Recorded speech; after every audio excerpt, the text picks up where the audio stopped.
Hello అండి. Welcome back to Sri vlogs. ఈరోజు నేను మీకు చపాతీలోకి, రోటీలోకి, పుల్కాలోకి, పూరీలోకి ఎంతో టేస్టీగా ఉండే గోబీ మసాలా కర్రీ ఎలా చేయాలో చూపిస్తాను. దానికోసం మనం ముందుగా గోబీని ఇలా కట్ చేసి పెట్టుకొని, దాంట్లో కొద్దిగా పసుపు, వేడి వేడి నీళ్లు పోసుకొని ఒక 5 నిమిషాలు అలాగే పెట్టుకోవాలి. ఎందుకంటే దాంట్లో ఏమైనా పురుగులు ఉంటే అవి చనిపోతాయి కాబట్టి. తర్వాత వాటర్ లేకుండా వేరే గిన్నెలోకి ఆ గోబీని వేసుకోవాలి.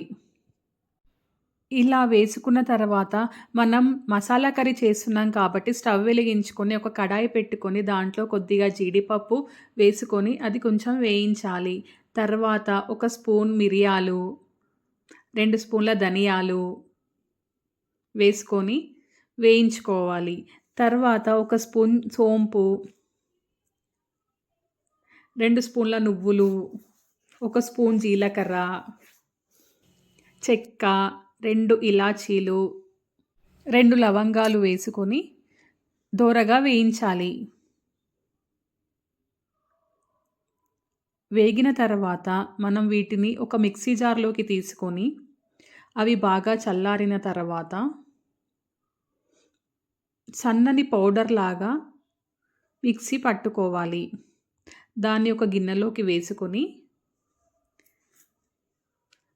మళ్ళీ ప్యాన్ పెట్టుకొని కొద్దిగా ఆయిల్ వేసుకొని దాంట్లో 2 ఎండుమిర్చి, ఒక ఉల్లిపాయ సన్నగా తరిగింది, ఒక టమాటా సన్నగా తరిగింది, వెల్లుల్లి కొద్దిగా, అల్లం ముక్క ఒకటి చిన్నది వేసుకొని బాగా వేయించుకోవాలి.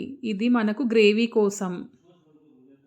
వేగిన తర్వాత వీటిని కూడా మళ్ళీ మిక్సీ జార్‌లోకి వేసుకొని ఇవి చల్లగైన తర్వాత కొద్ బాగా పేస్ట్‌లా పట్టుకోవాలి. మళ్ళీ ప్యాన్ పెట్టుకొని 2 స్పూన్ల ఆయిల్ వేసుకొని మనం ముందుగా రెడీ చేసి పెట్టుకున్న గోబీని వేసుకొని ఆయిల్‌లో కొద్దిగా ఫ్రై చేయాలి.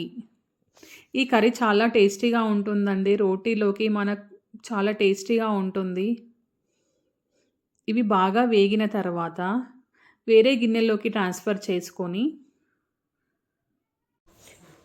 ఇప్పుడు మనం కర్రీ చేయాలి కాబట్టి మళ్ళీ స్టవ్ పైన కడాయి పెట్టుకొని దాంట్లో ఒక 5 స్పూన్స్ వరకు ఆయిల్ వేయాలి. ఎందుకంటే ఈ కర్రీకి కొంచెం ఆయిల్ ఎక్కువనే పడుతుంది. ఆయిల్ వేసుకొని దాంట్లో మనము ఆవాలు, 2 ఎండుమిర్చి వేసుకొని మనం ముందుగా రెడీ చేసుకున్న పేస్ట్‌ని కూడా దాంట్లో వేసుకోవాలి. టొమాటో పేస్ట్‌ని. దాంట్లో తగినంత కారం, రుచికి సరిపడా ఉప్పు, కొద్దిగా కస్తూరి మేతి వేసుకొని బాగా కలుపుకోవాలి. దాంట్లో మనం ముందుగా ఆయిల్‌లో ఫ్రై చేసి ఉంచుకున్న గోబీని కూడా వేసుకొని బాగా కలపాలి. మనం కర్రీ కోసం ముందుగా పౌడర్ రెడీ చేసి పెట్టుకున్నాం కదా! దాన్ని కూడా కర్రీలో వేసి అన్నిటికీ బాగా పట్టే విధంగా కలుపుకోవాలి. కర్రీ ఉడకడం కోసం మనం కొద్దిగా వాటర్ వేసుకొని మూత పెట్టుకొని ఆయిల్ సెపరేట్ అయ్యే వరకు ఉడికించుకోవాలి. కర్రీ ఇలా మనకు ఉడికినట్లు కనిపిస్తుంది. తర్వాత దాంట్లో కొత్తిమీర వేసుకొని మళ్ళీ కలుపుకోవాలి.